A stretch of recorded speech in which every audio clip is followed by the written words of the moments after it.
അമേരിക്കയിലെ ഉന്നത വിദ്യാഭ്യാസ സ്ഥാപനങ്ങളിൽ പഠിക്കുന്ന ഇന്ത്യൻ വിദ്യാർത്ഥികളുടെ എണ്ണത്തിൽ കഴിഞ്ഞ ഒരു വർഷത്തിനിടെ ഗണ്യമായ കുറവുണ്ടായതായി കേന്ദ്ര സർക്കാർ പാർലമെന്റിനെ അറിയിച്ചിരിക്കുകയാണ്. കഴിഞ്ഞ ദിവസം രാജ്യസഭയിൽ വിദേശകാര്യ മന്ത്രാലയം നൽകിയ റിപ്പോർട്ട് പ്രകാരം 2025 ഫെബ്രുവരിയിൽ 3,78,787 ആയിരുന്ന ഇന്ത്യൻ വിദ്യാർത്ഥികളുടെ എണ്ണം 2026 ഫെബ്രുവരി ആയപ്പോഴേക്കും 3,52,644 കുറഞ്ഞിരിക്കുകയാണ്. ഏകദേശം 6.9% ഇടിവാണ് ഈ കാലയളവിൽ രേഖപ്പെടുത്തിയിരിക്കുന്നത്. അമേരിക്കൻ ഹോംലാൻഡ് സെക്യൂരിറ്റി ഡിപ്പാർട്ട്മെന്റിന്റെ കീഴിലുള്ള student and exchange visitor information system നൽകുന്ന ഔദ്യോഗിക വിവരങ്ങളെ ഉദ്ധരിച്ചാണ് വിദേശകാര്യ സഹമന്ത്രി കീർത്തിവർദ്ധൻ സിംഗ് ഈ കണക്കുകൾ വ്യക്തമാക്കിയത്. സ്കൂൾ തലത്തിലുള്ള പഠനം മുതൽ ഗവേഷണ ബിരുദങ്ങൾ വരെയുള്ള എല്ലാ വിഭാഗങ്ങളിലും ഈ കുറവ് പ്രകടമാണ്. അമേരിക്കൻ ഭരണകൂടം വിസ നിയമങ്ങളിൽ കൊണ്ടുവന്ന കർശനമായ പരിഷ്കാരങ്ങളും പരിശോധനകളുമാണ് വിദ്യാർത്ഥികളുടെ എണ്ണം കുറയാൻ പ്രധാന കാരണമായി ചൂണ്ടിക്കാണിക്കപ്പെടുന്നത്.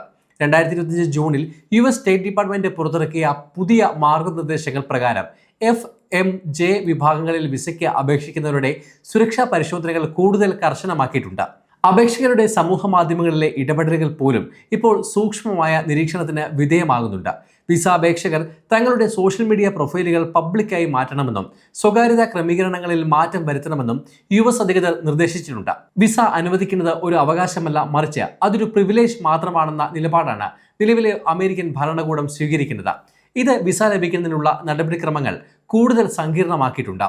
വിസ അനുവദിച്ചതിന് ശേഷമുള്ള നിരീക്ഷണങ്ങളും ഇപ്പോൾ കൂടുതൽ കടുപ്പമേറിയതാണ്. വിസ നിയമങ്ങൾ ലംഘിക്കുന്നവരെ കണ്ടെത്തിയാൽ ഉടൻ തന്നെ അവരുടെ വിസ റദ്ദാക്കി നാട്ടിലേക്ക് തിരിച്ചയക്കുന്ന നടപടികൾ വർദ്ധിച്ചിട്ടുണ്ട്. പഠനത്തിൽ നിന്ന് മുൻകൂട്ടി അറിയിക്കാതെ വിട്ടുനിൽക്കുക, ഡ്രൈവിംഗ് ലൈസൻസ് ഇല്ലാതെ വാഹനം ഓടിക്കുകയോ ഗതാഗത നിയമങ്ങൾ ലംഘിക്കുകയോ ചെയ്യുക, മദ്യപിച്ച് വാഹനം ഓടിക്കുക തുടങ്ങിയ ചെറിയ കുറ്റകൃത്യങ്ങളിൽ ഏർപ്പെടുന്നത് പോലും വിസ റദ്ദാക്കാനുള്ള കാരണങ്ങളായി മാറിയിട്ടുണ്ട്. ഇതിനു പുറമെ വിസയുടെ കാലാവധി കഴിഞ്ഞ് രാജ്യത്ത് തുടരുന്നതും അനുവദനീയമല്ലാത്ത പ്രവർത്തനങ്ങളിൽ ഏർപ്പെടുന്നതും കർശനമായി നിരീക്ഷിക്കപ്പെടുന്നുണ്ട്.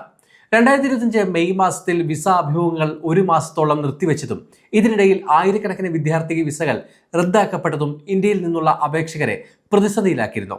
കണക്കുകൾ പ്രകാരം 2025 മെയ് മുതൽ ഓഗസ്റ്റ് വരെയുള്ള മാസങ്ങളിൽ F1 വിസ അനുവദിക്കുന്നതിൽ ആഗോളതലത്തിൽ 36% കുറവുണ്ടായപ്പോൾ ഇന്ത്യൻ വിദ്യാർത്ഥികളുടെ കാര്യത്തിൽ ഇത് 60%-ഓളമാണ്. 2025 അക്കാദമിക് പ്രവേശന കാലയളവിൽ വെറും 22,870 പുതിയ F1 വിസകൾ മാത്രമാണ് ഇന്ത്യൻ വിദ്യാർത്ഥികൾക്ക് ലഭിച്ചത്. പ്രത്യേകിച്ച് ജൂലൈ ഓഗസ്റ്റ് മാസങ്ങളിൽ 80%-ഓളം ഇടിവ് വിസ അനുവദിക്കുന്നതിൽ ഉണ്ടായിരുന്നു. അമേരിക്ക നടപ്പിലാക്കിയ പുതിയ യാത്രാ വിലക്കുകളും പോസ്റ്റ് സ്റ്റഡി വർക്ക് ബെനിഫിറ്റ് പ്രോഗ്രാമായ ഓപ്ഷണൽ പ്രാക്ടിക്കൽ ട്രെയിനിങ് അഥവാ OPT സംബന്ധിച്ച നിയമങ്ങളിലെ അനിശ്ചിതത്വവും ഇന്ത്യൻ വിദ്യാർത്ഥികളെ അമേരിക്കയേക്കാൾ ഉപരിയായി മറ്റ് വിദേശ രാജ്യങ്ങളിലേക്ക് ആകർഷിക്കാൻ ഇടയാക്കുന്നുണ്ട്. സുരക്ഷാ കാരണങ്ങൾ മുൻനിർത്തി വിസ പരിശോധനകൾ കർശനമാക്കിയ US നടപടി വരും വർഷങ്ങളിലും ഇന്ത്യൻ വിദ്യാർത്ഥികളുടെ പ്രവാഹത്തെ ബാധിച്ചേക്കുമെന്നാണ് ഈ കണക്കുകൾ സൂചിപ്പിക്കുന്നത്.